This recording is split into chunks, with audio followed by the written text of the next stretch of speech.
أعوذ بالله من الشيطان الرجيم بسم الله الرحمن الرحيم الحمد لله رب العالمين والصلاة والسلام على سيدنا محمد أشرف المرسلين وعلى آله وصحبه أجمعين اللهم أحينا بالإيمان وأمتنا بالإيمان وأدخلنا الجنة مع الإيمان اللهم اغفر لنا ذنوبنا ولوالدي وارحمهما كما ربيانا صغيرا اللهم اختم لنا بحسن الخاتمة ولا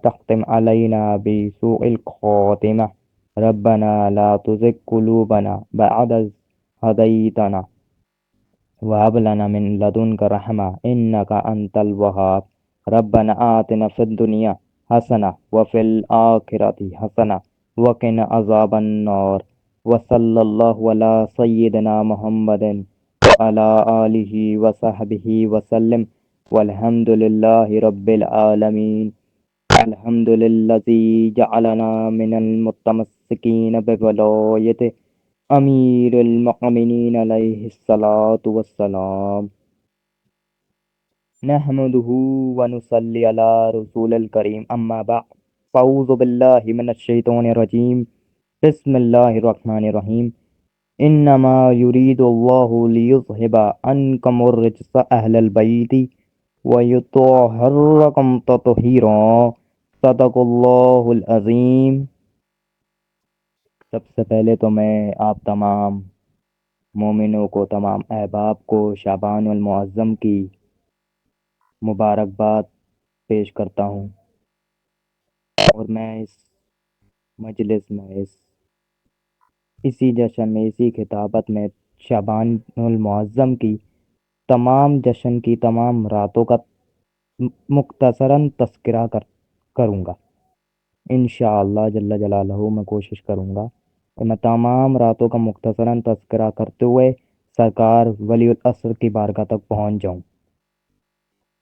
یہ شعبان المعظم وہ مہینہ مقدس ہے کہ جس کی ہر رات ہی لیلۃ القدر ہے شعبان المعظم اسلامی مہینوں میں سے واحد مہینہ ہے جس کی یکم سے لے کر نصف شعبان تک تقریباً ہر رات کو کوئی نہ کوئی قرآن اترا ہے کوئی بھی تحریک ہو اس کے لیے 4 چیزیں ضروری ہوتی ہیں اس تحریک کی ابتدا اس تحریک کا ارتقاء اس تحریک کی دفاع اور اس تحریک کی بقا جس تحریک کی ابتدا اچھی نہ ہو وہ کامیاب نہیں ہوتی جس کی ارتقاء اچھی نہ ہو وہ ناکام ہو جاتی ہے جس کا دفاع اچھا نہ ہو وہ زیادہ دیر چل نہیں سکتی اور جس کی بقا پائیدار نہ ہو وہ ناکام ہو جاتی ہے کائنات کی سب سے عالمگیر تحریک کا نام کربلا ہے میں نے جملہ کہا تحریکیں کامیاب ہوتی ہیں ابتدا سے ارتقاء سے دفاع سے اور بقا سے کائنات کی سب سے بڑی تحریک کا نام کربلا ہے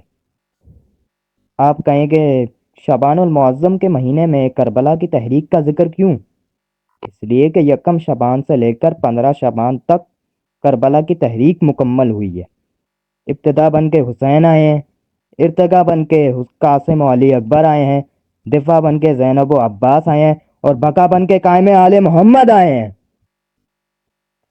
تو میں کوشش کروں گا کہ شعبان المعظم کی تمام راتوں کا مختصراً تذکرہ کرتے ہوئے اسی مجلس میں اسی جشن میں اسی خطابت کے ذریعے سرکار صاحب العصر کی بارگاہ تک پہنچاؤں یکم شعبان المعظم کو صحن امیر المؤمنین میں بی بی زہرا پاک کی گود میں سیدہ زینب الکبریٰ کا نزول اس شہزادی کی شان میں یہ کہہ دینا ہی کافی ہے کہ یہ فاتح خیبر کے گھر میں رہ کر فاتح شام ہے صلوات پڑھ لیں محمد و آل محمد پر اللہم صلی علی محمد و آل محمد وعجل فرجہم مجھے سب سے پہلے اس بی بی کا منصب پڑھنا ہے اس شہزادی کا عہدہ پڑھنا ہے کہ اس بی بی کے پاس کون سا ایسا عہدہ ہے جو علی کی بیٹے کے ہونے کے بعد بھی یہ فاتح شام بھی ہے عالم غیر معلمہ بھی ہے اور مخدوم عالمیہ بھی ہے آخر یہ تمام جو شرف اس بیوی کو ملے، کیا باپ کی وجہ سے ملے ہیں؟ کیا بھائیوں کی وجہ سے ملے ہیں؟ کیا ماں کی وجہ سے ملے ہیں؟ شہزادی کی نسبت معتبر ہے، لیکن فضائل شہزادی کو اس کی ذات کی وجہ سے ہی ملے ہیں۔ شہزادی اپنی ذات میں فضیلتوں کا مرکز ہے۔ نوجوان نسل توری سے متوجہ رہے، جب اللہ نے حضرت آدم کو زمین پر اتارا تو یہ پہلا ہادی ہے جو انسانیت کی ہدایت کے لیے زمین پر اتارا گیا۔ پھر حضرت آدم سے نسل انسانیت کا آغاز ہو گیا۔ جب اللہ نے نسل انسانیت کا آغاز کیا تو اللہ نے جو مخلوقات بنائی ان میں صرف مرد نہیں تھے، مستورات بھی تھیں۔ صرف مرد نہیں تھے، خواتین بھی تھیں۔ صرف آدم کے بیٹے نہیں تھے، ہوا کی بیٹیاں بھی تھیں۔ لیکن اللہ نے حضرت آدم کے بعد سلسلہ ہدایت کو شروع کر دیا اور زمین پر ہادی اتارتا گیا اور نسل آدم کو اس ہادی کا محتاج بناتا گیا۔ ایک ایک کر کے ہادی زمین پر اتارتے گئے، لیکن اللہ نے ہر دور میں جیسے جیسے نسل انسانیت پھیلتی جا رہی تھی، اللہ نے ہر دور کے مرد اور ہر دور کی عورت کو اس ہادی کا محتاج کیا۔ جیسے وہ ہادی مردوں کو ہدایت کرتا تھا، ویسے ہی وہ ہادی مستورات کو ہدایت کرتا تھا۔ خواتین بھی ہدایت اسی ہادی سے لیتی تھی، مرد بھی ہدایت اسی ہادی سے لیتے تھے۔ اللہ نے یہ سلسلہ کم و بیش 1,24,000 پیغمبروں پر آ کر نبوت کے لحاظ سے مکمل کیا۔ 1,24,000 کوئی کم تعداد نہیں ہوتی، یہ بہت زیادہ تعداد ہے۔ 1,24,000 پیغمبروں میں اللہ نے ایک بھی ہادی مستورات میں سے نہیں چنا، خواتین میں سے کسی کو بھی ہادی نہیں بنایا۔ ہر دور کی خاتون کو ہر دور کے مرد ہادی کا محتاج کیا۔ زمانہ تحریک پر آ گیا ہے، انسانیت چاند کے سینے پر قدم رکھ چکی ہے، انسان زمین کے علاوہ دوسرے سیاروں پر زندگی گزارنے کا طریقے سوچ رہا ہے۔ اتنی ترقی یافتہ ہونے کے باوجود بھی آج کی خاتون تقاضا کرتی ہے کہ شعبہ تعلیم ہو یا شعبہ میڈیکل ہو، مجھے میری رہنمائی کے لیے کوئی خاتون ہی چاہیے۔ آج کی خاتون تقاضا کرتی ہے کہ میں مرد کے بجائے کسی خاتون سے پڑھوں، میں اگر اپنی بیماری بتاؤں تو کسی مرد کے بجائے کسی خاتون کو بتاؤں۔ تو کیا اللہ کو یہ خبر نہیں تھی کہ فطرتاً عورت ہی کی طرف رجوع کرنا چاہتی ہے؟ تو جہاں میرے اللہ تو نے اتنے نبی مردوں میں بنائے تھے، ایک خاتون کو نبوت دے دیتا، ایک خاتون کو رسالت دے دیتا تاکہ وہ خاتون کو ہدایت کر دیتی، لیکن اللہ نے ایسا نہیں کیا۔ کہ اللہ نے ایسا نہ کر کے عورت پر ظلم کیا؟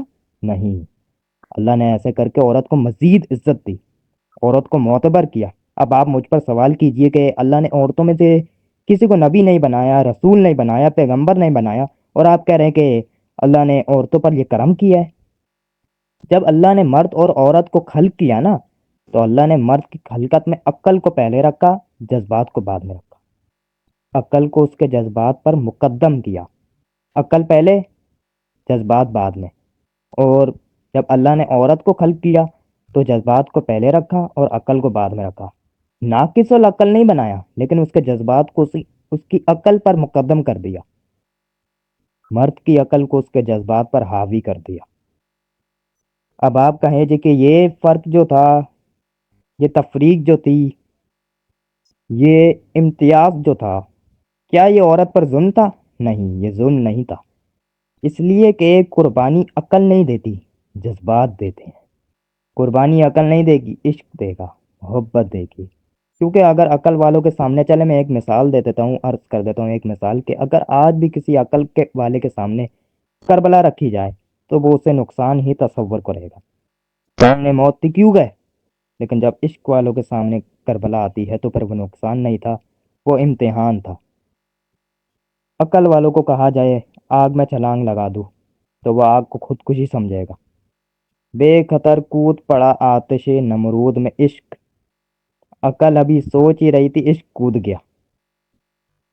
عقل بیٹے کی گردن پر چھری نہیں رکھتا، عشق رکھ دیتا ہے۔ لہذا ہر فیصلے عقل کی آنکھ سے نہیں ہوتے، کچھ عشق کی آنکھ سے ہوتے ہیں۔ چلے میں جوان مومنوں کو جگانے کے لیے ایک جملہ کہہ دیتا ہوں۔ آج بھی محرم الحرم میں ہمارا غم منانا عقل والوں کو دکھاؤ گے تو وہ غلطیاں ہی نکالے گا، عشق والوں کو دکھاؤ گے تو رونا بھی سمجھ آ جائے گا، کالے کپڑے پہننا بھی سمجھ آ جائیں گے، ننگے پاؤں چلنا بھی سمجھ آ جائے گا۔ لہذا عشق اور تھا۔ عقل سے کام لینا ہے یا میں اس وقت امام وقت پہ وقت آیا ہو،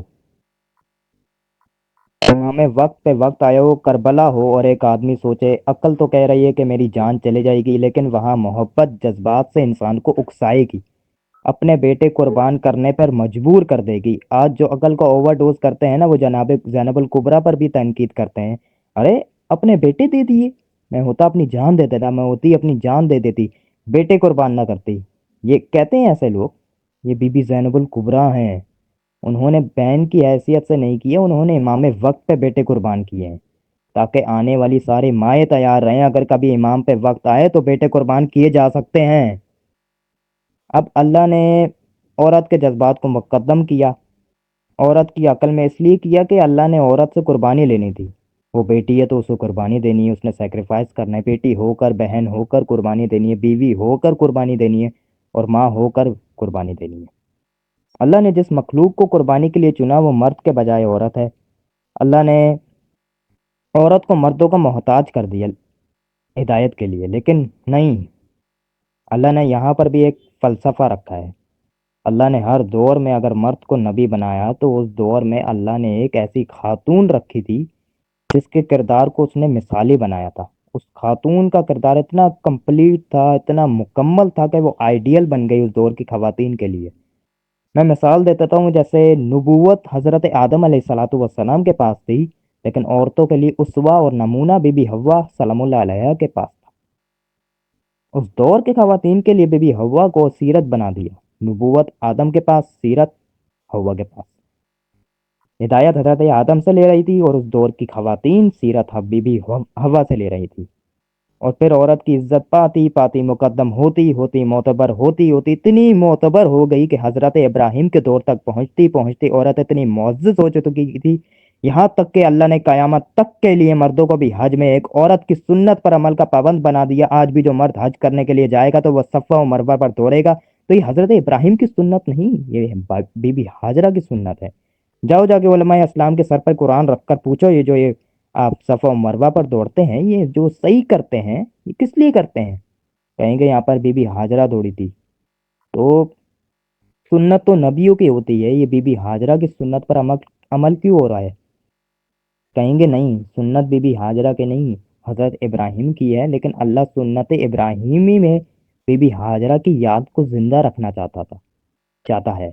جب نبوت حضرت ابراہیم کے پاس تھی تو اللہ سنت ہاجرہ کو کیوں زندہ رکھ رہا ہے؟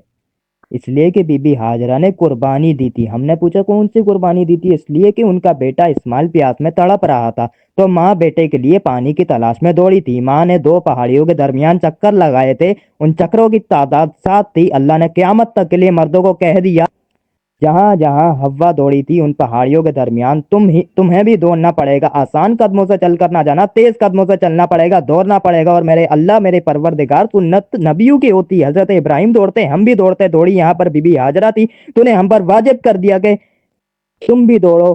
ہر ماں اپنے بیٹے کے لیے دوڑتی ہے، ماں تھی، بیٹے کی عشق میں دوڑ گئی، فرمایا صرف ماں بن کر نہیں دوڑی، اور اسماعیل صرف بیٹا نہیں تھا، اسماعیل آنے والے دور کا نبی تھا۔ یہ حجت کی محبت میں دوڑی، یہ حجت کی محبت میں دوڑی تھی، یہ حجت کی عشق میں دوڑی تھی۔ اب میں جملہ خطابت کا اپنے جوانوں کو ہدیہ کرنے لگا ہوں، اس کا مطلب ہے پاک کردار عورت حجت کی محبت میں دوڑے تو اللہ قیامت تک کے لیے سنت بنا دیتا ہے، اور اگر کوئی عورت حجت کے خلاف آ جائے تو اللہ لعنت بنا دیتا ہے۔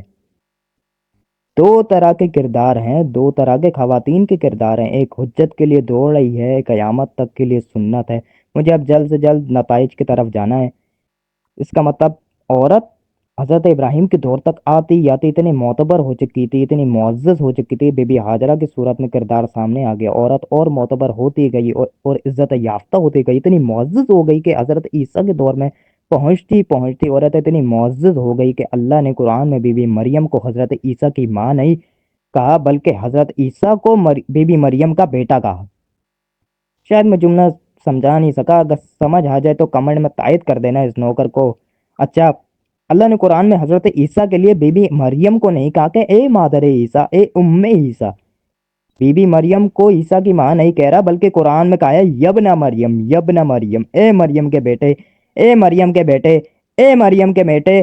میرے اللہ، ہمیشہ اسے ضرورت ہوتی ہے کسی نہ کسی نسبت کی جسے اپنے پاس کوئی فضائل نہ ہو، لیکن یہ عیسیٰ ہے، یہ روح اللہ ہے، یہ تیری نشانی ہے میرے اللہ۔ تو بی بی مریم کے لیے کہہ سکتا ہے کہ اے میرے نبی کی ماں، اے میری حجت کی ماں، اے روح اللہ کی ماں، عیسیٰ کی ماں، تو مریم کو عیسیٰ کے ذریعے نہیں پہچان کروا رہا، بلکہ عیسیٰ کو کہہ رہا ہے اے مریم کے بیٹے، اے مریم کے بیٹے، اے مریم کے بیٹے۔ اللہ نے کہا اس لیے میں عیسیٰ کو مریم کا بیٹا کہہ کر بلا رہا ہوں، مجھے خبر ہے کہ یہ قرآن قیامت تک کے لیے رہنا ہے، وہ لوگوں کے ذہنوں میں، حافظوں کے ذہنوں میں، قاریوں کے ذہنوں میں، مولویوں کے ذہنوں میں یہ بات راسخ کر دوں گا کہ اگر کسی گھر میں نبی بھی رہتا ہو اور عورت کا کردار بلند ہو جائے تو اللہ نبی کو بھی عورت کے نام سے یاد کرواتا ہے۔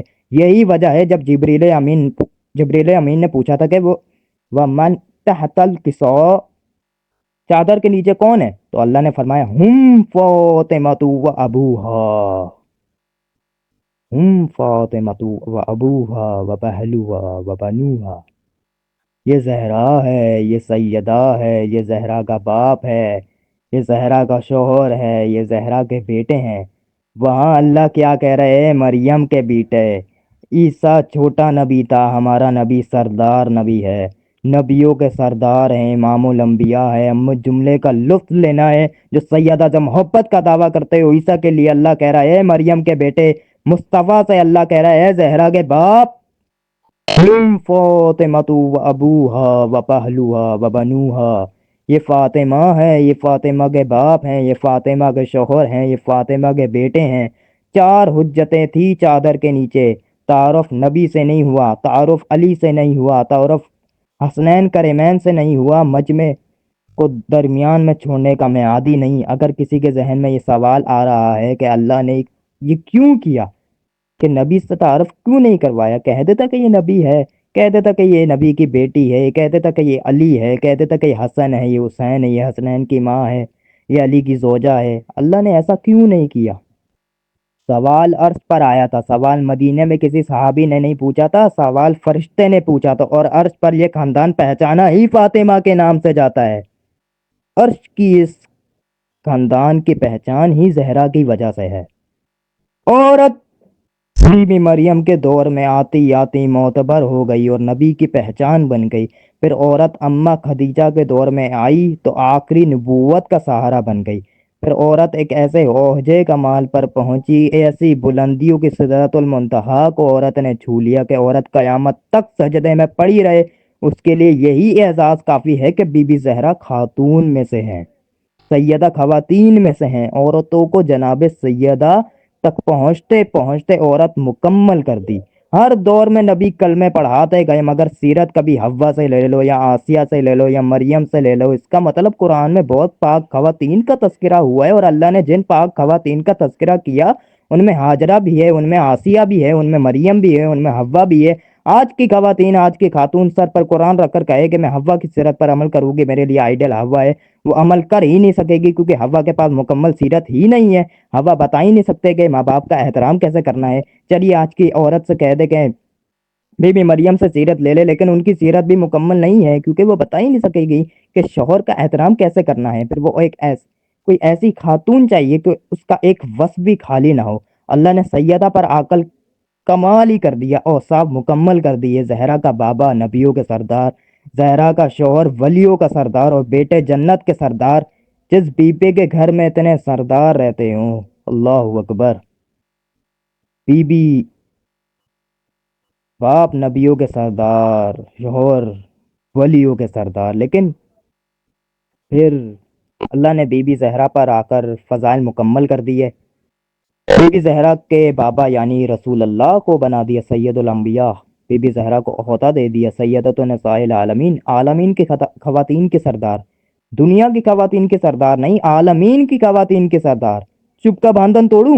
کہاں کہاں بی بی زہرا کی سرداری ہے؟ جہاں جہاں وہ رب العالمین ہے وہاں وہ سیدۃ النساء العالمین ہے۔ بی بی زہرا عالمین کی خواتین کی سردار ہیں، اللہ رب العالمین ہے، رسول رحمت للعالمین ہے، یہ سیدات النساء العالمین ہے۔ بی بی حوا عالمین میں سے ہے، سیدہ سردار ہیں۔ بی بی مریم عالمین میں سے ہے، بنت پیغمبر سردار ہے، حتیٰ کہ اماں خدیجہ عالمین میں سے ہے، بی بی زہرا سردار ہے۔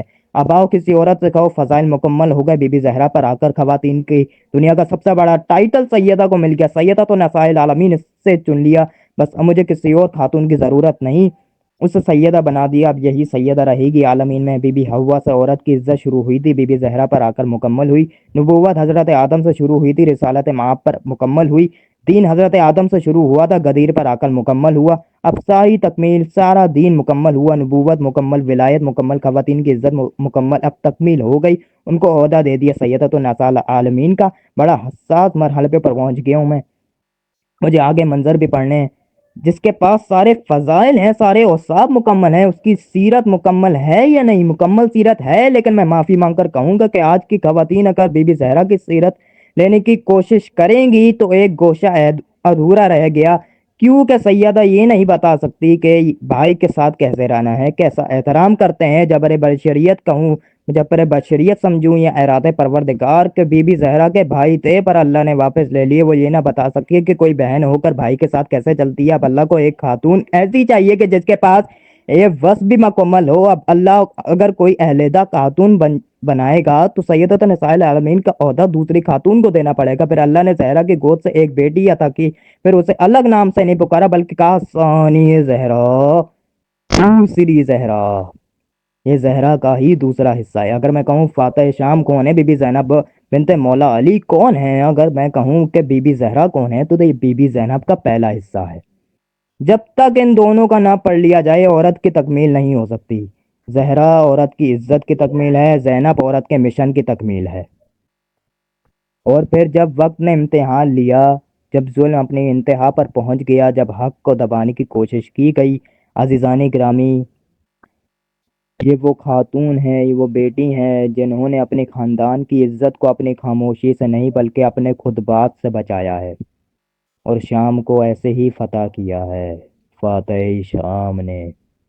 اور یہاں ایک اہم بات سمجھ لیجئے کہ ہمارا عقیدہ ہے کہ یہ ہم اہل بیت سے محبت کو دین کا حصہ سمجھتے ہیں، اپنے ایمان کا حصہ سمجھتے ہیں، نہ غلو نہ نفرت بلکہ ادب اور محبت۔ اور جب بھی عورت کی مثال دی جائے گی، جب بھی بیٹی، ماں اور بہن کی عزت کا سوال ہوگا، بی بی فاطمہ الزہرا، بی بی زینب الکبریٰ، بی بی مریم، بی بی ہاجرہ، بی بی آسیہ، بی بی حوا، اماں خدیجہ کا ذکر یاد آئے گا۔ اور وہ شام جو مولا علی کی تلوار سے فتح نہ ہوا، وہ بی بی کے خطبوں سے فتح ہو گیا۔ اب مجھے ایک ایک منظر سے گزر کر صاحب الاسر تک آنا ہے۔ اس بی بی کو کہا جاتا ہے شریکت الحسین۔ لوگ سمجھتے ہیں کہ یہ کربلا میں مولا حسین کی صحبت میں شریک تھی، اس لیے اسے شریکت الحسین کہتے ہیں۔ یہ صرف سفر کی وجہ سے نہیں بلکہ یہ 28 رجب سے پہلے شریکت الحسین ہے۔ میں جملہ کہوں گا اور مجھے تائید چاہیے کمنٹ میں بندوں سے، یہ بالکل ایسے ہی شریکت الحسین ہے جیسے ہم 12ویں کی زیارت پڑھتے ہوئے کہتے ہیں السلام علیکہ یا شریک القرآن۔ سرکار ولی الاسر کو شریک القرآن کہہ کر سلام کیا، ایک قرآن کے شریک۔ شاید میں جملہ سمجھا نہ سکا، قرآن اللہ کا کلام ہے، اللہ کی کتاب ہے، کتاب اللہ ہے، 12ویں امام اس میں شریک ہیں۔ جو قرآن کی فضیلت ہے وہی 12ویں کی فضیلت ہے۔ اب بی بی زینب الکبریٰ مولا حسین کی شریک ہے، جب سے مولا حسین ہیں یہ تب سے اس کی شریک ہے۔ اگر تو کہا جاتا نا کہ شریکت السفر حسین، کہ بی بی شریک سفر ہیں حسین کی، نہیں، یہ شریکت الحسین ہے، جب سے حسین ہے تب سے یہ حسین کے ساتھ شریک ہے۔ اب میں بتاؤں کہ حسین کب سے، آؤ رسول سے پوچھتے ہیں کہ حسین کب سے۔ رسول نے فرمایا حسین منی وانا من الحسین، اس کا مطلب ہے حسین 3 شعبان سے نہیں، جب سے رسول ہے تب سے حسین ہے۔ اب یا رسول اللہ آپ کب سے ہیں؟ رسول نے فرمایا اول ما خلق اللہ نوری، اللہ نے سب سے پہلے میرے نور کو خلق کیا۔ اس کا مطلب ہے جب سے رسول ہے تب سے حسین ہے، جب سے حسین ہے تب سے یہ شریکت الحسین ہے۔ یکم شبان المعظم شریکت الحسین ہے، اور 3 شبان المعظم کو مکمل حسین ہے۔ یکم کو صرف شریکت الحسین ہے، 3 شبان کو مکمل حسین ہے۔ اور پھر 4 شبان المعظم کو علمدار باوفا بی بی زہرا کا بیٹا نہ ہو کے بھی زہرا کا بیٹا ہے۔ اگر بندوں کو یہ بات سمجھ نہیں آئی کہ زہرا کا بیٹا نہ ہو کے بھی زہرا کا بیٹا ہے، کیونکہ نسلاً زہرا کا بیٹا نہیں مگر اصلاً زہرا کا بیٹا ہے۔ بالکل عباس ویسے ہی بطول کے بیٹے ہیں جیسے حسنین کرمین رسول کے بیٹے ہیں، جیسے حسنین رسول کے بیٹے ہیں ویسے ہی عباس بطول کے بیٹے ہیں۔ اب اس میں قرآن کی نص بھی ہے، رسول نے ایسے ہی محبت میں نہیں فرمایا کہ یہ میرے بیٹے ہیں، اللہ نے قرآن میں نص بھی دی ہے۔ آیت مباہلہ میں حسنین رسول کے بیٹے بن کر آئے، اللہ نے فرمایا آیت مباہلہ میں تفسیر بن کر حسنین آ گئے، نص قرآن ہے۔ کہ حسنین رسول کے بیٹے ہو گئے۔ میرے مالک تیرے کارخانے میں کس چیز کی کمی تھی؟ اگر تو حسنین کو بنا ہی رسول کے بیٹے دیتا، دے ہی رسول کو دیتا، تو نے ابراہیم جیسا بیٹا رسول کو دیا، طیب بیٹا دیا، پھر واپس لیا۔ میرے اللہ تیرے کارخانے میں کمی نہیں تھی، تو حسنین کو بنا ہی رسول کے بیٹے دیتا۔ علی کے بیٹے تھے، علی سے مصطفیٰ کو دے دیے۔ اچھا، نبی کو بھی بیٹے کی ضرورت ہوتی ہے تو علی سے ہی لیتے ہیں۔ علی سے بیٹے مانگنا سنت رسول ہے، رسول نے بیٹے علی سے لیے۔ اچھا میرے مالک، تو نے رسول کو ہی بیٹے کیوں نہیں دے دیے تھے؟ جملہ کہنے لگا ہوں، دلوں میں ٹھنڈک محسوس کرو گے۔ عجب نہیں کہ آواز پروردگار آئی، اگر حسنین رسول کے بیٹے ہوتے تو دونوں کو نبی بنانا پڑتا، اگر حسن و حسین نبی کے بیٹے ہوتے تو دونوں کو نبی بنانا پڑتا۔ کس لیے بنانا پڑتا؟ کیونکہ نبی بنا دیا تو سید الانبیاء، قیامت والے دن ابراہیم کہہ سکتا تھا کہ میرے دو بیٹے نبی ہیں، میری نسل میں نبوت ہے، تیرے بیٹے نبی نہیں، تو پھر یہ سید الانبیاء کیسے؟ یعقوب کہہ سکتا ہے کہ میرے بیٹے نبی ہیں کیونکہ نبیوں میں سے بہت سے نبیوں کے بیٹے نبی تھے، اب لہٰذا نبوت کا جو دروازہ تھا وہ بند ہو چکا تھا، اب نبی کوئی اور آنا نہیں تھا، اس لیے علی کو دیکھ کر حسنین رسول کو دے دیے تاکہ نبوت بھی محفوظ رہے اور مصطفیٰ کو بیٹے بھی مل جائے۔ مجھ پر سوال کرو کہ اگر ایسا ہے تو عباس زہرا کو کیوں نہیں ملے؟ اگر عباس زہرا کو مل جاتے تو عباس کو بھی امام بنانا پڑتا، جیسے حسنین کو نبی بنانا پڑتا ویسے ہی عباس کو بھی امام بنانا پڑتا، اس لیے کیونکہ علی کے سارے بیٹے امام نہیں بلکہ زہرا کے بیٹے امام ہیں، زہرا کے سارے بیٹے امام ہیں۔ پھر 5 شعبان المعظم کو مولا امام سجاد کی ولادت۔ کربلا کا اکلوتا پیغمبر ہو اسے سجاد کہتے ہیں۔ کربلا روح زمین پر اللہ کا سب سے بڑا پیغام، اور اس الہی پیغام کا اکلوتا پیغمبر حسین کا یہ بیٹا ہے۔ اردو ادب کا بہترین جملہ کہنے لگا ہوں، یہ برائے نام بھی علی ہے، صرف یہ نہیں کہ عہدے کے اعتبار سے، یہ برائے نام بھی ہے۔ یہ سید الساجدین، جس کو تاریخ آج تک بیمار کربلا کے نام سے یاد کرتی ہے، اور یہ لفظ اتنا مشہور کر دیا گیا، اتنا مقبول کر دیا گیا کہ جی عوام اسے قبول کر رہی ہے کہ شاید حسین کا یہ بیٹا کربلا میں معاذ اللہ ثم معاذ اللہ جسمانی بیماری کا شکار تھا۔ بیماری امام پر غالب آ جائے تو امام غالب اللہ کلی غالب نہیں رہتا۔ کیا مشیت پروردگار تھی، کیا حکمت خدا تھی کہ حسین کا بیٹا حسین کے بعد کربلا کا پیغمبر بنا۔ حضرت آدم سے لے کر مولا امام حسن علیہ الصلوۃ والسلام تک کی جو محنت کو بچائے اسے کربلا کہتے ہیں۔ میں پھر جملہ کہنے لگا ہوں، غور سے سنیے گا، توجہ۔ حضرت آدم سے لے کر مولا امام حسن علیہ السلام تک جو سب کی عصمتوں اور محنتوں کو بچائے اسے کربلا کہتے ہیں، اور جو کربلا کو اکیلا بچائے اسے سجاد کہتے ہیں۔ یزیدیت کے تھبیرے سے کٹی ہوئی موجوں سے جو ہدایت کی کشتیوں کو، سفینہ نجات کو بڑے بہترین انداز سے ساحل پر کھڑی کرے، میں اس آقا و مولا کے فضائل پڑھنا چاہتا ہوں۔ 5 شعبان المعظم 38 ہجری کو مولا حسین نے علی العظیم سے ایک اور علی مانگا، حسین ابن علی نے علی العظیم سے علی مانگا۔ 38 ہجری 5 شعبان المعظم حسین کے گھر میں علی آئے۔ مولا حسین نے اس بیٹے کو اپنے ہاتھوں میں لیا اور محراب عبادت پر جا کر سجدے کی جگہ اس شہزادے کو لٹایا۔ مولا سجاد کو لٹایا اور لٹا کر ہاتھ اٹھا کر دعا کری کہ اے اللہ، میں یہ بیٹا تیری بارگاہ میں نظر کرتا ہوں، میرا اللہ میں یہ بیٹا تیری بارگاہ میں ہدیہ کرتا ہوں۔ پہلا بیٹا ہے حسین ابن علی کا، اور مولا کیا کہہ رہے ہیں؟ میرے اللہ میں یہ بیٹا تیری بارگاہ میں ہدیہ کرتا ہوں۔ یہ کہہ کر مولا حسین محراب عبادت میں اس بیٹے کو چھوڑ کر اپنی گھر کی طرف چلے گئے۔ بیٹے اللہ کی بارگاہ میں ہدیہ کرنا ہی ابراہیم کے بیٹوں کی پرانی عادت تھی۔ حضرت ابراہیم کے گھر کی یہ سنت ہے کہ بیٹے اللہ کی بارگاہ میں ہدیے کیے جاتے ہیں۔ بی بی مریم نے بھی عہد کیا تھا، نظر کی تھی کہ اے اللہ مجھے بیٹا دے، میں تیری بارگاہ میں ہدیہ کروں گی۔ حسین ابن علی نے اللہ کی بارگاہ میں بیٹا ہدیہ کر دیا اور محراب عبادت پر رکھ کر گھر چلے گئے۔ حسین گھر پہنچے، یہاں علی مسجد میں تھے۔ علی مسجد میں آئے، علی نے محراب عبادت سے حسین کے بیٹے کو اٹھا کر سینے سے لگایا اور فرمایا اے حسین، ہم نے تیری نظر قبول کی، آئے آئے آئے ہدیہ کیا تھا پروردگار کو، اٹھایا علی نے نمائندہ الہی بن کے، حسین کے اس بیٹے کو مولا علی نے قبول کیا۔ بالکل مولا علی نے حسین کے اس بیٹے کو 20 سال ایسے پالا جیسے مصطفیٰ نے علی پالا تھا، اختیارات محمدیت کا استعمال کرتے ہوئے بالکل علی ابن الحسین مولا سجاد کو اسی طرح پالا۔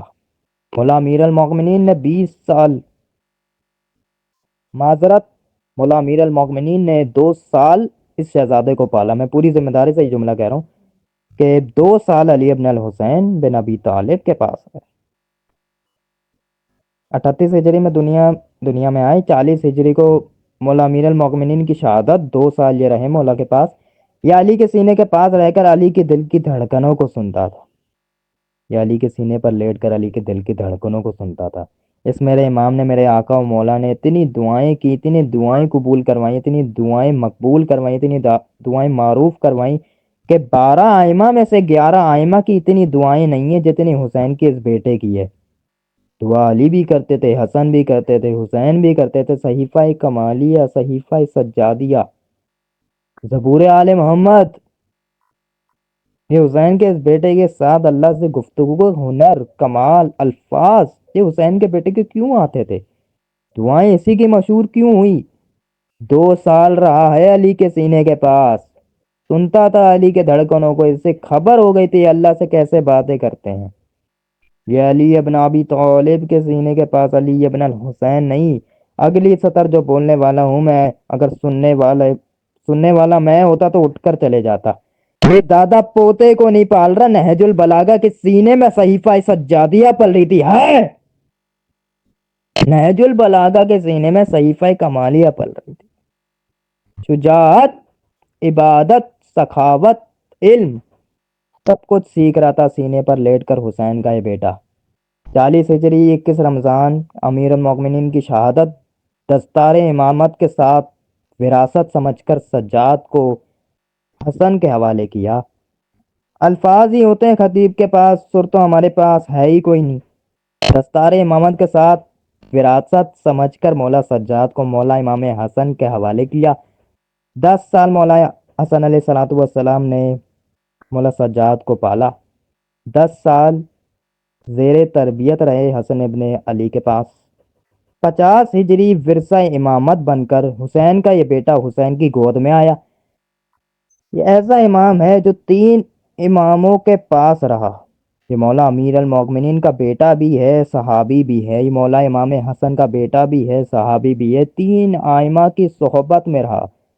زمانے نے مولا سید الساجدین کے فضائل، مناقب منبر سے اتنے سنے نہیں، اتنے پڑھے نہیں گئے، تو یہ شاید یہ سمجھا کہ مولا کے ہاں معاذ اللہ ثم معاذ اللہ کہ ان کے ہاں کوئی فضائل یا مناقب کی کوئی کمی تھی، یا صرف مصائب ہی ہیں مولا کی زندگی میں، صرف گریہ ہی ہے، صرف روتے ہی تھے، صرف خون ہی روتے تھے، صرف گریہ ہی کرتے تھے، اور مولا کے کوئی فضائل نہیں ہیں۔ اپنے قوم کے چھوٹے بچوں کو اس اندھیرے سے نکالنے کے لیے میں جملہ کہنے لگا ہوں، اتنا بڑا مبلغ آل محمد ہے حسین کا یہ بیٹا کہ اس کے شاگرد کا نام باقر العلوم ہے، اس کے شاگرد کا نام باقر العلوم ہے۔ شجاعت، سخاوت، علم سب کچھ ہے اس حسین کے بیٹے کے پاس۔ 10 سال امام حسن کے پاس رہے، پھر زندگی کے اگلے 13 سال حسین ابن علی کے پاس رہے۔ اب یہ جو سید الساجدین کی ولایت و امامت کا مرکزی اعلان جو ہوا وہ شام غریبہ کو ہوا۔ میں فضائل پڑھ رہا ہوں۔ شام غریبہ کو علی کی بیٹی زینب الکبریٰ نے محمد بن کر اس علی کی ولایت کے اعلان کیا۔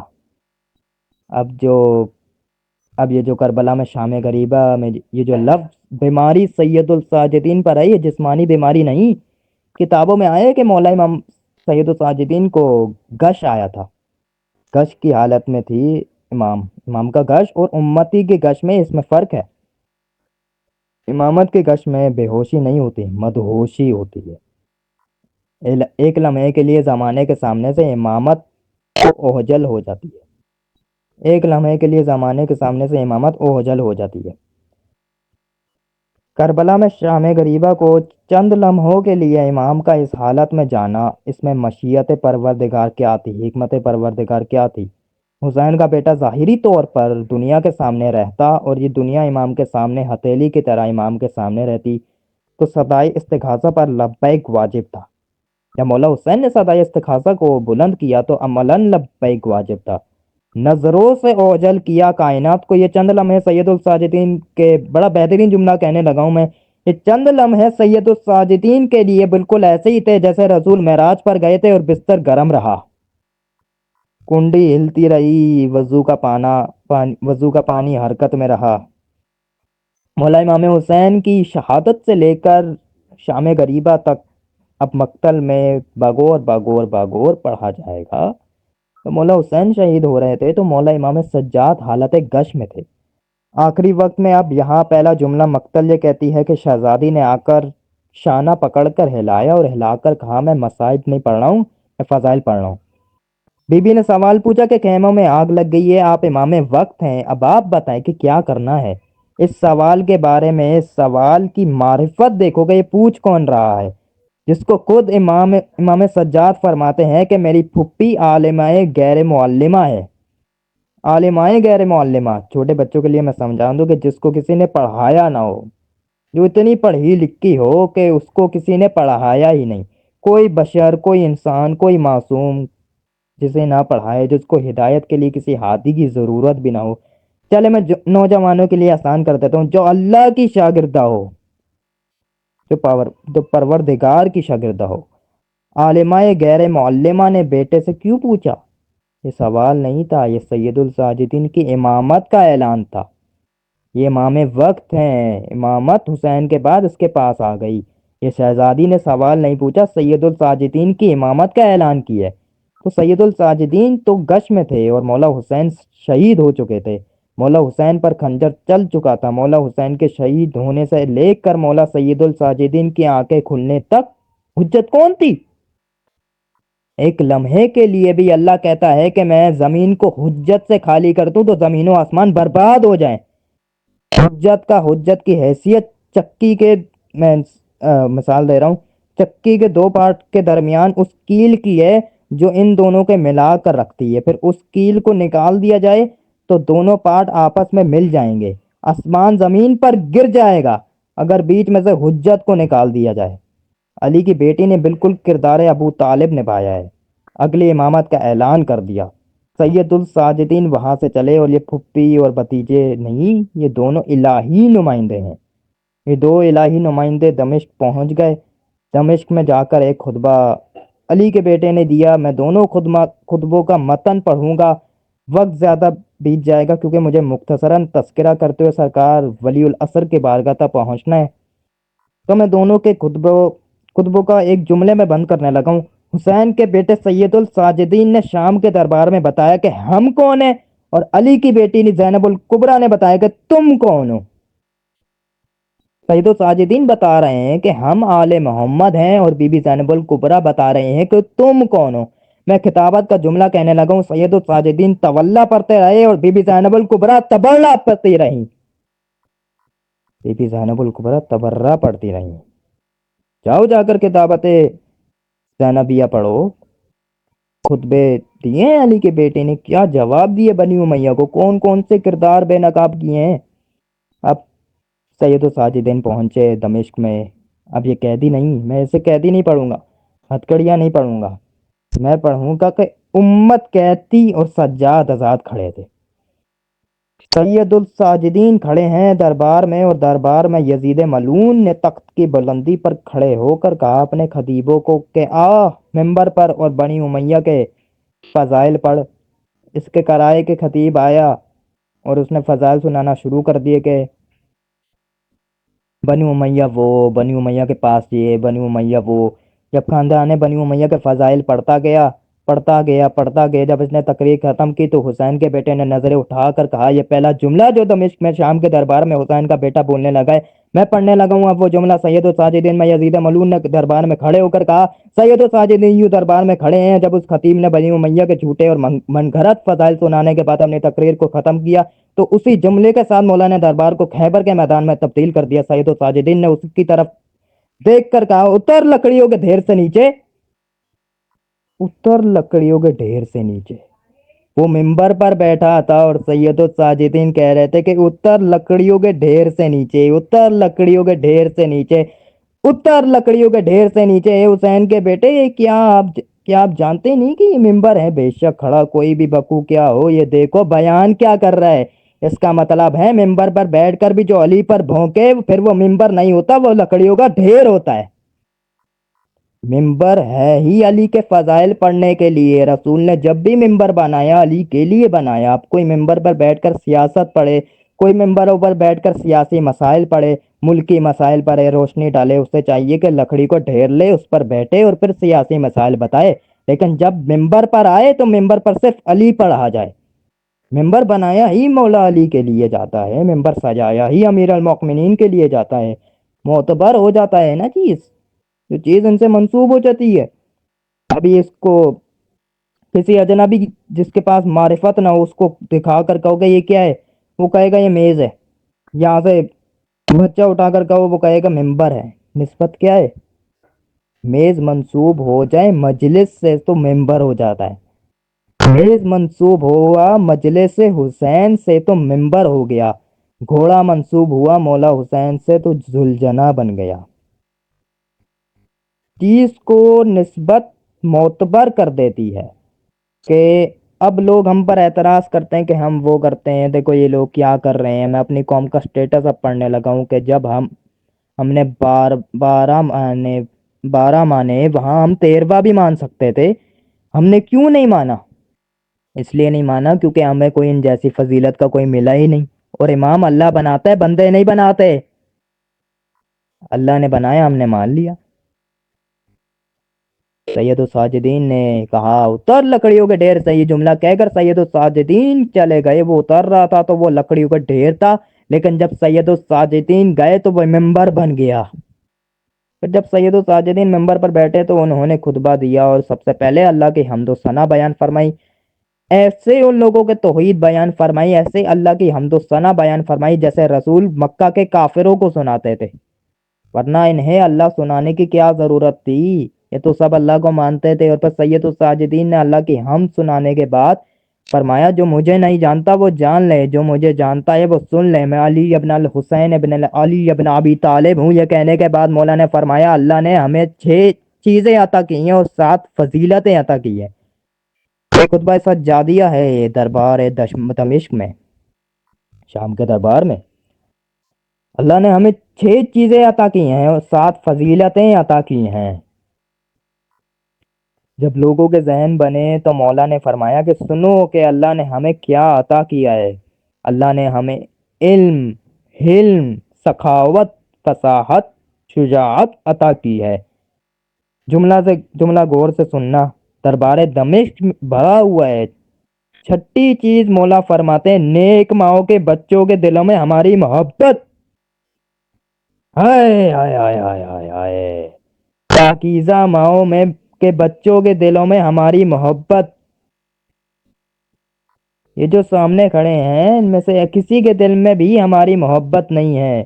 اس سے بڑھ کر کون جنگ کرے گا، اس سے بہتر کون لڑے گا؟ تم عاشور میں مولا عباس کا خطبہ سنو اور دمشق میں مولا سجاد کا خطبہ دیکھو۔ عاشور میں مولا عباس نے 9 لاکھ کے سامنے کھڑے ہو کر کہا تھا وہ دربار دمشق میں اکیلا سجاد کر رہا ہے۔ وہاں مولا عباس کہہ رہے تھے، وہاں عمر بن سعد سن رہا تھا، یہاں سجاد کہہ رہے ہیں، وہاں خود یزید سن رہا ہے۔ سید الساجدین کہہ رہے کہ نیک ماؤں کے بچوں کے دلوں میں ہماری محبت ڈالی ہے اللہ نے۔ اب سامنے کھڑے ہوئے کوئی بھی دعویٰ نہیں کرتا کہ ہم اہل بیت سے محبت کرتے ہیں۔ سجاد نے دربار میں کھڑے ہو کر پہلا جملہ کہہ دیا، تم مجھ سے مقابلہ کرنے آئے ہو، تم میں سے کوئی بھی نیک ماں کی اولاد تو نہیں؟ تم میں سے کسی کے بھی دل میں ہماری محبت ڈالی ہی نہیں؟ کیا کہنے ہیں علی ابن الحسین آپ کے میرے مولا نے فرمایا علم ہماری چیز ہے۔ لوگوں نے سمجھا علم فضائل ہے، علم فضیلت نہیں۔ مولا فرماتے ہمارے گھر کی چیز ہے۔ اللہ فرماتا ہے ہم نے آدم کو علم کو سجدہ کروایا، آدم کو علم کی وجہ سے سجدہ کروایا، جس کی وجہ سے آدم کو سجدہ ہوا تھا وہ سجاد کے گھر کی چیز ہے۔ علی فرماتے ہیں علم وہ نقطہ ہے جو جاہلوں کے لیے کھولنا پڑتا ہے۔ علم ایک نقطہ تھا جو جاہلوں کے لیے کھولنا پڑا۔ مولا سید الساجدین فرماتے ہیں علم ہمارے گھر کی چیز ہے، علم ہمارے گھر کی چیز ہے، فضائل نہیں۔ مولا علی کا باب العلم ہونا فضیلت نہیں، یہ علم کی فضیلت ہے جو مولا علی اس کو قبول کر رہے ہیں۔ ولایت کی فضیلت ہے کہ علی اسے قبول کر رہا ہے۔ شجاعت کا قد بڑھ گیا علی نے جب اسے قبول کیا ہے۔ سخاوت زمانے میں مشہور ہو گئی جب علی نے بانٹنا شروع کیا۔ فصاحت کے لیے لوگ ترسنا شروع ہوئے جب علی نے بولنا شروع کیا۔ یہ ہماری گھر کی چیز کا نام ہے۔ 6 چیزیں مولا سید الساجدین نے بتائی کہ اللہ نے ہمیں وہ عطا کی ہے، پھر ہمیں 7 فضیلتیں بھی عطا کی ہیں۔ سب سے پہلے فضائل مولا نے فرمایا کہ سب سے پہلا فضائل ہمارا یہ ہے کہ من احمد مختار، احمد مختار ہم میں سے ہے۔ آپ جشن سننے والے سمجھے کہ تقریر ہو کہاں رہی ہے؟ یزید کے دربار میں، جہاں ابھی تک کوئی نبی نہیں پہنچا، جہاں کسی امام نے آ کر کوئی خطبہ نہیں دیا، وہاں سید الساجدین لوگوں کو بتانے لگے ہیں۔ مولا سجاد نے فرمایا اللہ نے ہمیں فضائل عطا کی ہیں۔ احمد مختار ہم میں سے ہے۔ سامنے کون کھڑا ہے؟ سامنے کون کھڑے تھے؟ کافر یہودی نصرانی نہیں؟ کافر یہودی نصرانی تھے؟ نہیں، مسلمان۔ کون سے مسلمان؟ جنہوں نے علی کو قبول نہیں کیا، جنہوں نے 3 خلافتوں کے بعد علی کو نہ مانا، علی پر سب و شتم کرتے رہے، ممبروں پر علی کو گالیاں دیتے رہے۔ ان لوگوں کے سامنے مولا فرماتے ہیں اللہ نے ہمیں فضیلتیں عطا کی ہیں، احمد مختار ہم میں سے ہیں اور صدیق اکبر مولا علی ہم میں سے ہیں۔ مولا علی کے ساتھ دمشق کے دربار میں یہ لفظ استعمال کیا مولا سجاد، میرے مولا سجاد نے۔ مولا کہہ سکتے تھے کہ باب العلم ہم میں سے ہے، مولود کعبہ ہم میں سے ہے، آخی رسول ہم میں سے ہیں، لیکن خبر تھی کہ یہ خطاب کہاں کر رہے ہیں، کیونکہ یہ وہی لوگ تھے جن کے باپ دادا بدر و احد میں مارے گئے تھے مولا علی کے ہاتھوں۔ اور پھر تیسری فضیلت مولا سجاد نے فرمایا کہ حمزہ ہم میں سے ہے، اور امیر حمزہ کے لیے مولا سجاد نے لفظ استعمال کیا اسد اللہ منا، اللہ کا شعر ہم میں سے ہے، اسد الرسول منا، رسول کا شعر ہم میں سے ہے۔ پھر حضرت جعفر طیار کے لیے مولا نے لفظ استعمال کیا کہ جنت میں 2 پروں کے ساتھ پرواز کرنے والا جعفر طیار ہم میں سے ہے۔ سبتین و رسول منا، رسول کے 2 ٹکڑے ہم میں سے ہیں۔ مولا سجاد فرما رہے تھے، تقریر آگے بڑھ رہی تھی، سامنے جو بنی امیہ کا نمک خوار تھے جن کو بلوایا گیا تھا کہ آؤ تمہیں بنی امیہ کا جشن دکھائیں، وہ سامنے دیکھ رہے تھے کہ بنی امیہ کا نمائندہ شرم سے پانی پانی ہو گیا ہے اور بنی ہاشم کا فرد ممبر پر اپنے فضائل پڑھ رہا ہے۔ یہ تو ہمیں شام میں 20 سال سے یہ کہہ رہا تھا کہ یہ رسول کے چاچا کی اولاد ہیں، ہم نسل رسول ہیں، ہم خاندان رسول ہیں۔ یہ تو کہہ رہے تھے کہ رسول کی ایک ہی بیٹی تھی، ان کی نسل آگے بڑھی ہی نہیں، ہم ہی رسول کے وارث ہیں۔ دمشق میں دربار میں کھڑے ہو کر ایک قیدی کہہ رہا ہے کہ ہم میں سے احمد مختار ہے، صدیق اکبر ہم میں سے ہیں، اسد اللہ ہم میں سے ہیں، اسد الرسول ہم میں سے ہیں، جعفر طیار ہم میں سے ہیں، رسول کے سبتین ہم میں سے ہیں، خاندان وہی ہم ہیں، ذرت ابراہیم ہم ہیں شجرہ طیبہ، ہم ہیں میں ہوں زمزم کا بیٹا، صفا کا بیٹا، مروہ کا بیٹا، حاجیوں کو پانی پلانے والے ہم ہیں، کعبے کے متولی ہم ہیں، کعبے کی چابیاں ہمارے گھر میں پڑی ہیں، میں اس کا بیٹا ہوں جو معراج پر حجاب الحم تک گیا، میں اس کا ہی بیٹا ہوں جو سدرۃ المنتہا تک پہنچا، میں اسی کا بیٹا ہوں جو کعبہ کوسین تک پہنچا۔ 99 فضائل پڑھے ہیں شام میں دربار میں حسین کے بیٹے نے۔ یزید کی پیشانی پر موت کا پسینہ آیا، درباریوں نے دیکھا حسین کا بیٹا ضربوں پر ضرب لگا رہا ہے، حسین کا بیٹا اسے لہو لہان کر رہا ہے، حسین کا بیٹا اسے چھلی کر رہا ہے۔ اس نے فوراً اشارہ کیا، جیسے ہی اشارہ کرنا تھا لوگوں نے دربار میں اذانیں دینا شروع کی، اللہ اکبر۔ مولا سجاد نے اذان کے احترام میں اپنا خطبہ دیا، وہیں روک دیا۔ اس نے کہا اب تقریر رک گئی، اب یہ نہیں بولے گا، اب شام کے دربار کا ماحول نہیں بدلے گا۔ مولا خاموش ہوئے، ویسے ہی ادھر مؤذن نے کہا اشہد ان محمد رسول اللہ، ویسے ہی مولا سجاد نے کہا اے یزید اگر تجھ میں جرات ہے تو اذان میں میرے نانے کا نام نکال اور اپنے دادے کا نام ڈال۔ پھر 7 شعبان المعظم حسن کا حسن بن کر قاسم نازل ہوئے۔ یہ مفسر قرآن ہے، اور یہ نہ کہہ دینا کہ یہ 13 سال کا بچہ تھا، یہ بچہ نہیں تھا، اس گھرانے میں تو بچپن کا کوئی تصور ہے ہی نہیں۔ میں نے کہا یہ مفسر قرآن تھا۔ اب مجھ سے پوچھو کہ یہ مفسر قرآن کیسے تھا؟ ایک ایک جملہ بولا ہے شہزادہ قاسم نے، کربلا میں قرآن کی پوری تفسیر بیان کی۔ مولا حسین نے پوچھا قاسم تمہارے نزدیک موت کیسی ہے؟ مولا قاسم نے فرمایا میرے نزدیک موت شہد سے بھی زیادہ میٹھی ہے۔ مٹھاس کے آخری درجے کو شہد کہتے ہیں۔ قاسم نے کہا میرے نزدیک موت شہد سے بھی زیادہ میٹھی ہے۔ اے حسین ابن علی، آپ جانتے تھے قاسم کے نزدیک موت عزیز ہے، اور مولا نے خیمے کے اندر نہیں پوچھا، لشکر کے سامنے پوچھا، بتا موت کیسی ہے؟ شہد سے زیادہ میٹھی۔ مولا نے فرمایا حسن کی کمی پوری کر دی۔ زمانہ کہتا تھا حسن چپ رہا تھا۔ حسن کے 13 سالہ بیٹے نے میدان کربلا میں قرآن کی آیت کی تفسیر کھول دی، کیونکہ اللہ نے قرآن میں فرمایا تھا کلو نفس ذائقۃ الموت، ہر نفس کو موت کا ذائقہ چکھنا ہے، لیکن یہ نہیں بتایا کہ وہ ذائقہ کیسا ہوگا۔ حسن کے 13 سالہ بیٹے نے بتا دیا کہ ذائقہ کیسا ہوگا۔ ہائے ہائے ہائے ہائے ہائے ہائے ہائے ہائے، مفسر قرآن۔ پھر 11 شعبان المعظم آئی، حسین کے گھر میں پھر محمد آ گئے۔ میں نے علی کے گھر میں ایک حسین دیکھا تھا۔ حسین اتنا بڑا علی ساز ہے کہ اس کے گھر میں سارے ہی علی ہیں۔ حسین کے گھر میں ہر بیٹا علی ہے۔ اب شہزادہ علی اکبر، میں جلدی جلدی تذکرہ کر دوں گا مختصراً۔ اب شہزادہ علی اکبر کو کہا جاتا کہ ہم شکل پیغمبر، یہ عقیدہ ہے ہمارا۔ تصویر رسول کس گھر میں ہے؟ جس گھر میں ہر کوئی محمد ہے۔ ایک ہی جملے میں شہزادہ علی اکبر کی حقیقت کو اس عقیدت والے جملے میں چھپا دیا جاتا ہے کہ وہ جملہ یہ ہے کہ یہ کہا جاتا ہے کہ امام حسین نے شہزادہ اللہ سے اس لیے مانگا تھا کیونکہ رسول کے جانے کے بعد مولا اداس رہتے تھے، تو رسول کی شکل دیکھنے کے لیے نانا کی شکل دیکھنے والا بیٹا مانگا۔ یہ بات عقیدتاً تو اچھی لگتی ہے، لیکن یہ بات جچتی نہیں ہے۔ یہ بات کس کے ساتھ منسوب کی جا رہی ہے؟ مولا حسین کے ساتھ۔ کیا مولا حسین نانا کی شکل دیکھنے کے لیے محتاج تھے؟ ہم تو زمین پر بیٹھ کر آسمان دیکھ سکتے تھے۔ حسین کا خود کا بھی چہرہ ہو بہو رسالت مآب کا چہرہ تھا۔ شکل پیغمبر کے لیے علی اکبر نہیں مانگا۔ اب میں جملہ کہوں گا، ہم شکل پیغمبر کیوں؟ کیونکہ بدبخت مسلمانوں نے رسول کی زندگی 40 سال کے بعد کی زندگی کتابوں میں لکھی۔ نبی کا بچپن چھپا دیا گیا۔ جس نے نبی کی سیرت لکھی 40 سال کے بعد لکھی۔ جوانی بچپنا چھپا دیا۔ اگر کوئی جھوٹی روایتیں بھی ملی تو معاذ اللہ ثم معاذ اللہ کہتے ہیں کہ بکریاں چراتا تھا نبی۔ نبی کی جوانی بھی چھپا دی، بچپن بھی چھپا دیا۔ اب نبی کی زندگی شروع کی 40 سال کے بعد، صرف تاریخ میں 23 سال کا نبی لکھا۔ حسین جانتے تھے انہوں نے کتابوں میں رسول چھپا دینا ہے۔ انہوں نے ہو بہو تصویر اپنے گھر میں اتروا لی تاکہ نہ رسول کا بچپن چھپے نہ جوانی۔ شہزادے علی اکبر جس رات اترے، روایت میں ہے جیسے ہی علی اکبر کا آنا تھا مولا حسین نے پکڑا اور یوں مکہ کی طرف چلے جائے۔ عزیزانی گرامی، ہمارا عقیدہ ہے کہ علی اللہ کے گھر میں آئے، پر میں جملہ کہنے لگا ہوں کہ علی کا ہر بیٹا اللہ کے گھر میں آیا۔ یہ عقیدہ پایا جاتا ہے کہ علی اللہ کے گھر میں آیا؟ نہیں، صرف علی نہیں، علی کا ہر بیٹا بھی علی اللہ کے گھر میں آیا۔ اب آپ مجھ پر سوال کریں کہ آپ یہ کیا کہہ رہے ہیں؟ میں پوری ذمہ داری کے ساتھ یہ کہہ رہا ہوں۔ تو کہتے ہیں کہ علی کا جو گھر تھا وہ مسجد کے ساتھ تھا۔ نہیں نہیں، مسجد علی کے گھر میں تھی۔ مسجد میں علی کا گھر، مسجد میں علی کا حجرہ نہیں تھا، مسجد علی کے گھر میں تھی۔ کہ جب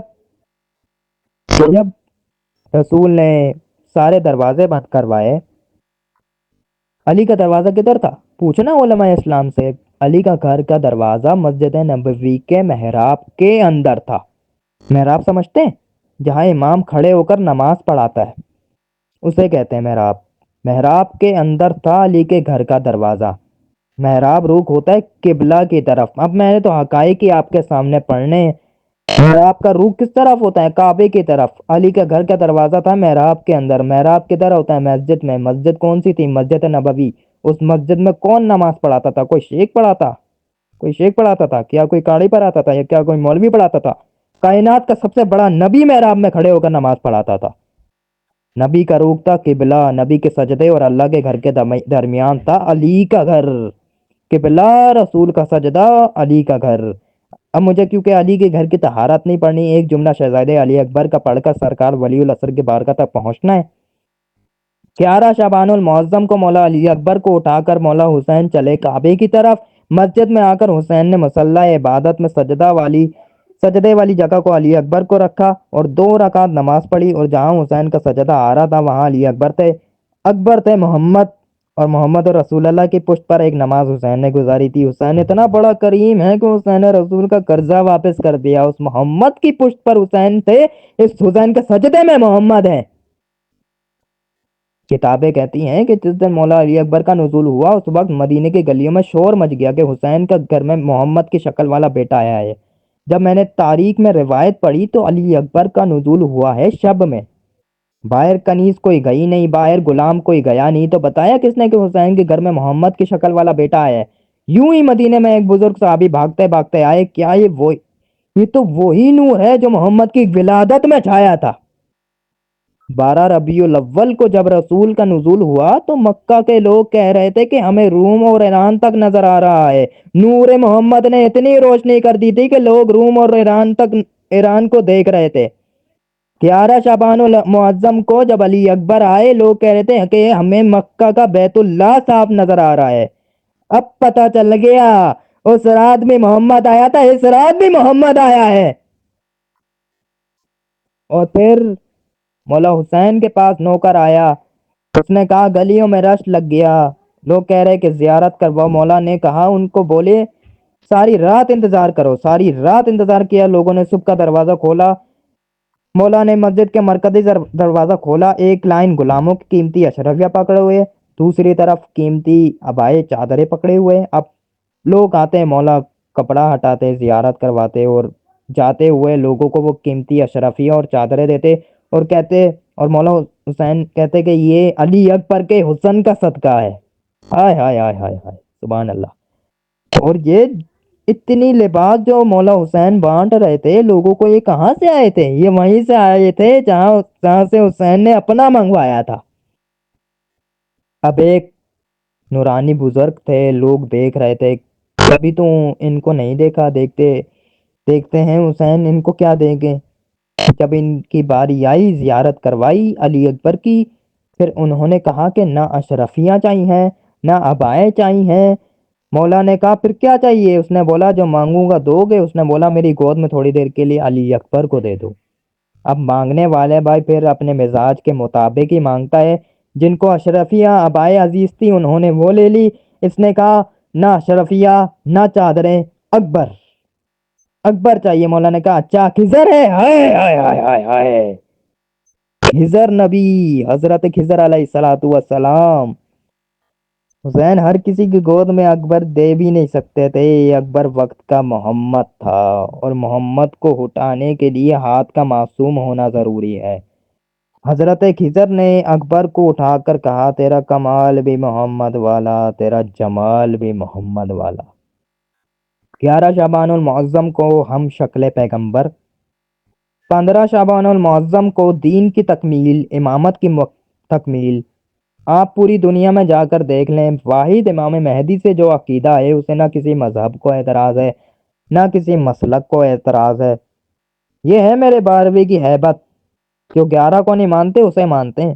شاید میں سمجھا نہ سکا، آپ کسی مولوی کی زبان سے سنیے کہ وہ سارے اماموں کو حضرت کہے گا، حضرت علی، حضرت حسین، لیکن جب 12ویں کی بات آئے گی پھر حضرت نہیں، امام مہدی۔ یہ ہے میرے 12ویں کی ہیبت، جو علی کی تلوار سے نہ ڈرے وہ 12ویں کی ذوالفقار سے ڈرے ہوئے ہیں۔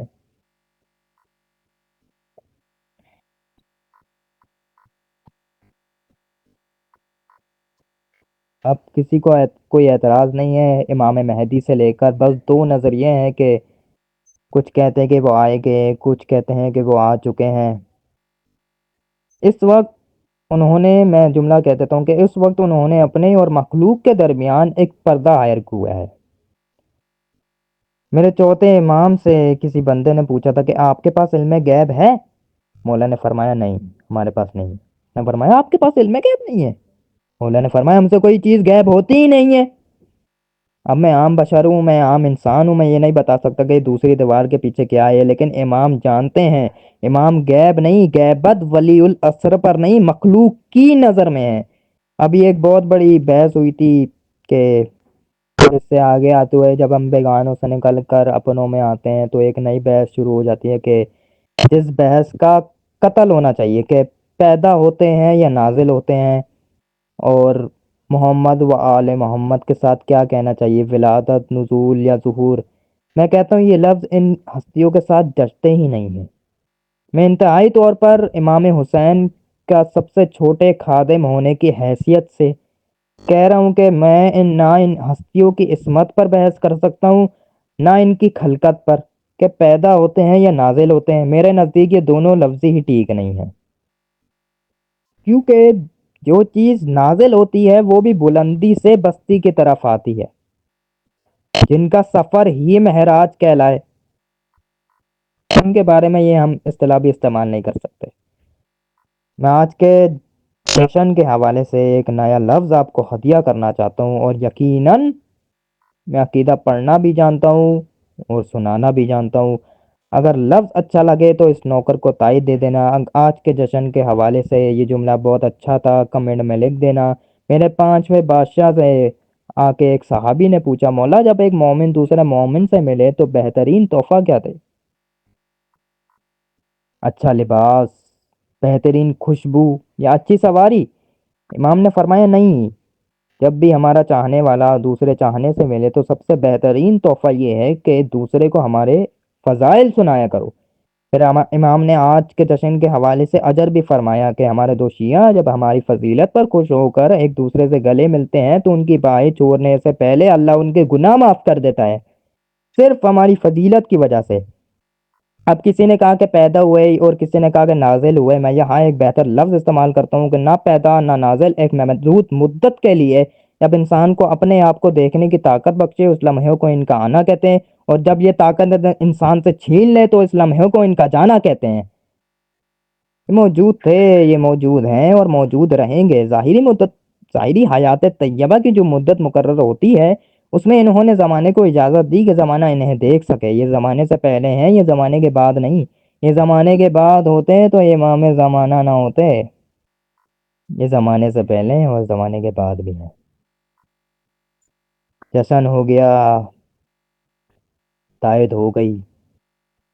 اللہ ہمارے اس جشن کو، میری اس خطابت کو قبول فرمائے۔ اللہ ہمیں اہل بیت کی محبت پر قائم رکھے اور مسلک اہل بیت پر استقامت عطا فرمائے۔ اللہم صلی علی محمد وعلی محمد وعجل فرجہم، آمین یا رب بجاہی سید المرسلین صلی اللہ علیہ وآلہ وسلم، وآخر دعوانا ان الحمد للہ رب العالمین۔